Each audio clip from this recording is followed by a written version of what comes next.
മുൻ SFI ജില്ലാ നേതാവിനെ മർദ്ദിച്ച സംഭവത്തിൽ കോന്നി CI ആയിരുന്ന മധുബാബുവിനെതിരായ അന്വേഷണ റിപ്പോർട്ട് പുറത്ത്. മധുബാബു സ്ഥിരമായി കസ്റ്റഡി മർദ്ദനം നടത്തുന്ന ഉദ്യോഗസ്ഥനെന്നും ക്രമസമാധാന ചുമതലകളിൽ നിന്ന് മാറ്റി നിർത്തണം എന്നുമാണ് റിപ്പോർട്ട്. പത്തനംതിട്ട മുൻ SP ഹരിശങ്കറാണ് റിപ്പോർട്ട് നൽകിയത്. AV ജയശങ്കർ വിശദാംശങ്ങളുമായി. ജയശങ്കർ, ഇയാൾ ഇത്തരത്തിലേക്ക് സ്ഥിരമായി പെരുമാറുന്ന ഒരു ഉദ്യോഗസ്ഥനാണ്. അതുകൊണ്ട് തന്നെ ക്രമസമാധാന ചുമതലകളിൽ നിന്ന് മാറ്റി നിർത്തണമെന്ന് മേലുദ്യോഗസ്ഥൻ റിപ്പോർട്ട് നൽകിയ ആ ഉദ്യോഗസ്ഥന്റെ വിവരങ്ങൾ അതാണിപ്പോൾ നമുക്ക് ലഭിച്ചിട്ടുള്ളത്. കൂടുതൽ വിശദാംശങ്ങൾ എങ്ങനെയാണ്?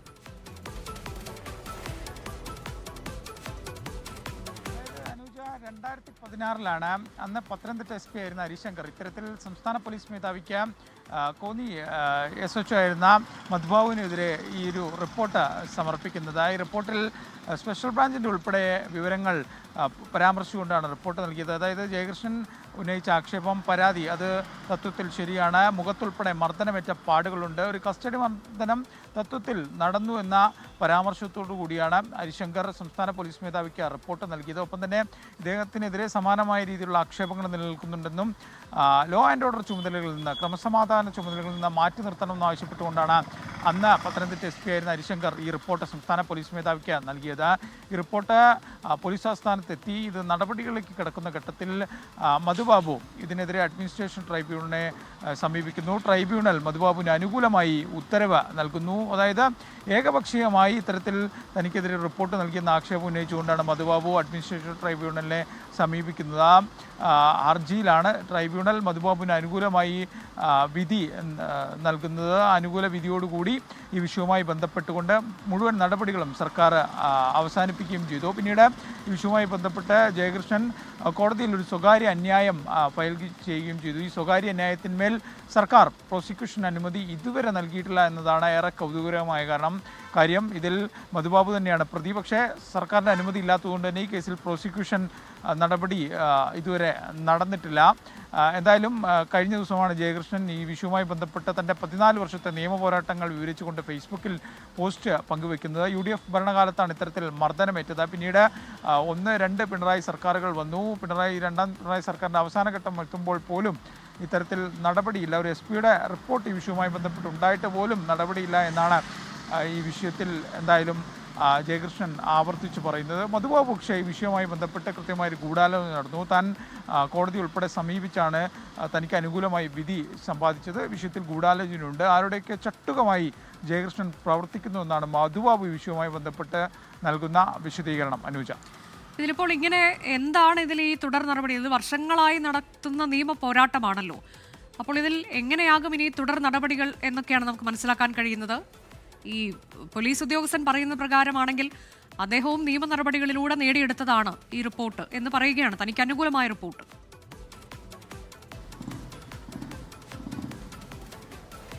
അതായത് അനുജ, ഈ വിഷയവുമായി ബന്ധപ്പെട്ട് ഒരു തരത്തിലധികം ഒന്നിൽ കൂടുതൽ നടപടികൾ പല ഇടങ്ങളിലായി നടക്കുന്നുണ്ട്. കോടതിയിൽ സമാനമായ കേസ് പോയിരുന്നു. പക്ഷേ സർക്കാർ പ്രോസിക്യൂഷൻ അനുമതി നൽകാത്തതോടുകൂടി അത് അവിടെ അവസാനിച്ചു. SP-യുടെ റിപ്പോർട്ട്, അന്നത്തെ SP റിപ്പോർട്ട് സമർപ്പിക്കുന്നു. ആ റിപ്പോർട്ടിൽ മേൽ അഡ്മിനിസ്ട്രേഷൻ ട്രൈബ്യൂണലിൻ്റെ സ്റ്റേ വന്നതോടുകൂടി തുടർ നടപടികൾ അവസാനിക്കുന്നു.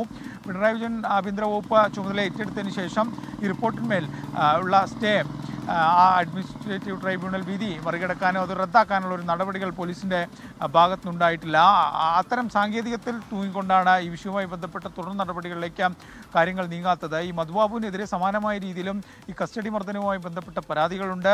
ഈ ചേർത്തലയിലെ ഒരു കസ്റ്റഡി മർദ്ദന കേസുമായി ബന്ധപ്പെട്ട് ഇദ്ദേഹത്തെ കോടതി ശിക്ഷിക്കുന്ന സാഹചര്യം ഉൾപ്പെടെ ഉണ്ടായിരുന്നു. പക്ഷേ ഇങ്ങനെ സ്ഥിരം കുറ്റവാളി എന്ന് ആക്ഷേപം ഉയരുന്ന ഉദ്യോഗസ്ഥൻ എന്തുകൊണ്ട് ആലപ്പുഴ പോലൊരു ജില്ലയിൽ, നഗരത്തിൽ ഒരു ഡെപ്യൂട്ടി സൂപ്രണ്ട് പദവിയിൽ ഇല്ലെങ്കിൽ അത്തരത്തിലൊരു DYSP പദവിയിൽ ഇരുത്തുന്നു എന്നൊരു ചോദ്യം അവിടെ അങ്ങനെ നിലനിൽക്കുന്നുണ്ട്. സ്ഥിരം കുറ്റവാളിയാണെങ്കിൽ, പ്രശ്നക്കാരനാണെങ്കിൽ ഇങ്ങനെ റിപ്പോർട്ടുകളുണ്ടെങ്കിൽ സർക്കാർ എന്തുകൊണ്ട് നടപടി? ജില്ലാ നേതാവായിരുന്ന ജയകൃഷ്ണൻ തന്നത്തോട് ടെലിഫോൺ ലൈനുണ്ട്. ജയകൃഷ്ണൻ, താങ്കൾ തന്നെ ഫേസ്ബുക്ക് പോസ്റ്റിൽ പറഞ്ഞിട്ടുണ്ടായിരുന്നു എങ്ങനെയാണ് ഇങ്ങനെ ഒരു റിപ്പോർട്ട് പുറത്തു വന്നത് എന്നൊക്കെയുള്ള. ആ റിപ്പോർട്ടിൽ പറയുന്ന കാര്യങ്ങൾ, ഈ മധുബാബു എന്ന ഉദ്യോഗസ്ഥന് ക്രമസമാധാന ചുമതലകളിൽ തുടരാനുള്ള അർഹതയില്ല എന്ന റിപ്പോർട്ടിന്റെ വിശദാംശങ്ങൾ ഇപ്പോൾ നമുക്ക് ലഭിച്ചിരിക്കുകയാണ്.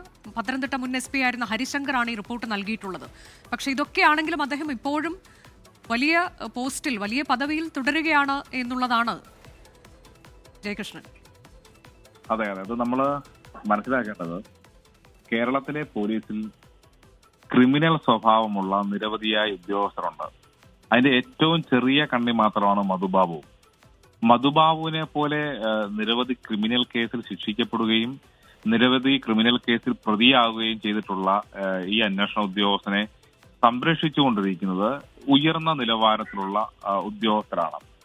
എന്റെ കേസുമായി ബന്ധപ്പെട്ട് തന്നെ അന്നത്തെ എന്റെ അന്വേഷണ റിപ്പോർട്ട് അട്ടിമറിച്ചതിൽ അന്നത്തെ ഒരു DGP തന്നെ എന്നെ നേതൃത്വം കൊടുത്തത് സെൻകുമാറാണ്. DGP സെൻകുമാർ. അദ്ദേഹത്തിന് ഇന്നലെ എനിക്കെതിരെ ഫേസ്ബുക്കിൽ അദ്ദേഹം പോസ്റ്റ് ചെയ്തിരുന്നു. എന്ന് അദ്ദേഹത്തിനുള്ള മറുപടി ഞാൻ കൊടുക്കും.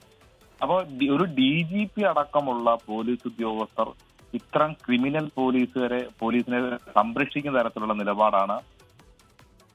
അപ്പൊ നമ്മൾ മനസ്സിലാക്കേണ്ടത് കേരളത്തിലെ ഗവൺമെന്റ് ആണെങ്കിലും ഇതിനെക്കുറിച്ച് സ്റ്റഡി ചെയ്യേണ്ടത് ഇത്തരം ക്രിമിനൽ പോലീസ് ഉദ്യോഗസ്ഥരെ കണ്ടെത്തുകയും അവരെ സർവീസിൽ നിന്ന് ഒഴിവാക്കപ്പെടുകയുമാണ് ചെയ്യേണ്ടത്. എങ്കിലേ കേരളത്തിൽ നമ്മളെല്ലാം ആഗ്രഹിക്കുന്ന തരത്തിലേക്കുള്ള ഒരു നല്ല പോലീസ് സേനയായി ജനങ്ങളുമായി നന്നായി സഹകരിച്ചു പോകുന്ന ഒരു പോലീസ് സേനയെ നമുക്ക് കൊണ്ടുപോകാൻ കഴിയും.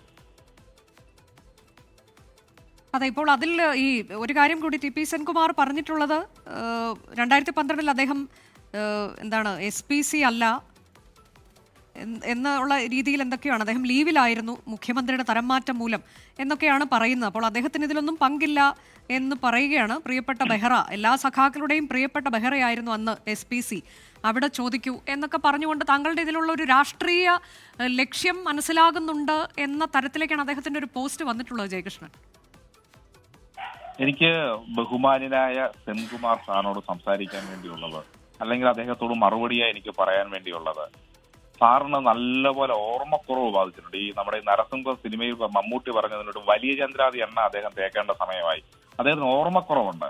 അദ്ദേഹത്തിന്റെ കാലത്താണ് ഈ ഓർഡർ ഇട്ടത് എന്നുള്ളതിനെ സംബന്ധിച്ച് രേഖ ഞാനിന്ന് പുറത്തുവിടും. അപ്പോൾ അദ്ദേഹം എന്താണ് പറയേണ്ടതെന്ന്, അല്ലെങ്കിൽ എന്താണ് അദ്ദേഹം അന്നേരം പറയാനുള്ള മറുപടി എന്ന് കേൾക്കാൻ എനിക്ക് ആഗ്രഹമുണ്ട്. രേഖ വെച്ചുകൊണ്ടാണ് ഞാൻ സംസാരിച്ചത്, കൈരേഖയല്ല. അദ്ദേഹം കൈരേഖയായിരിക്കും ഉദ്ദേശിക്കുന്നത്. ഞാൻ വിവരാവകാശ രേഖയാണ് പറയുന്നത്. വിവരാവകാശ രേഖ വെച്ചുകൊണ്ട് അദ്ദേഹത്തിന്റെ കാലത്താണ് ഈ ക്രിമിനൽ പോലീസ് ഉദ്യോഗസ്ഥനെ സംരക്ഷിച്ചതെന്നുള്ള അദ്ദേഹത്തിന്റെ കൈപ്പടയെ തന്നെ എഴുതിയ റിപ്പോർട്ട് ഞാൻ ഇന്ന് പുറത്തുവിടും. അപ്പോൾ എന്താണ് അദ്ദേഹത്തിന് പറയാനുള്ളത് എന്നുള്ളത് കേൾക്കാൻ എനിക്ക് ആഗ്രഹമുണ്ട്. അദ്ദേഹം ഒരു DGP ആയിരുന്ന കാലത്ത് അദ്ദേഹം കേരളത്തിലെ പോലീസിനെ കാവ്യവൽക്കരിക്കാൻ ശ്രമിച്ചത്. ശരി, നന്ദി. ജയകൃഷ്ണൻ തണ്ണിത്തോടാണ് പ്രതികരിച്ച്. അദ്ദേഹം SFIയുടെ മുൻ ജില്ലാ നേതാവാണ്. അദ്ദേഹത്തെ മർദ്ദിച്ച സംഭവത്തിലാണ് ഇപ്പോൾ മധുബാബു എന്ന പോലീസ് ഉദ്യോഗസ്ഥനെതിരായ അന്വേഷണ റിപ്പോർട്ടിലെ വിവരങ്ങൾ പുറത്തു വന്നത്. അദ്ദേഹം ഇത്തരത്തിലേക്ക് പെരുമാറുന്ന ഉദ്യോഗസ്ഥനാണ്, ക്രമസമാധാന ചുമതലയിൽ തുടരാൻ അർഹതയുള്ളയാളല്ല എന്നൊക്കെ പറഞ്ഞുകൊണ്ടുള്ള അന്വേഷണ റിപ്പോർട്ടിന്റെ വിവരങ്ങളാണ് ഇപ്പോൾ നമ്മൾ പുറത്തുവിട്ടത്.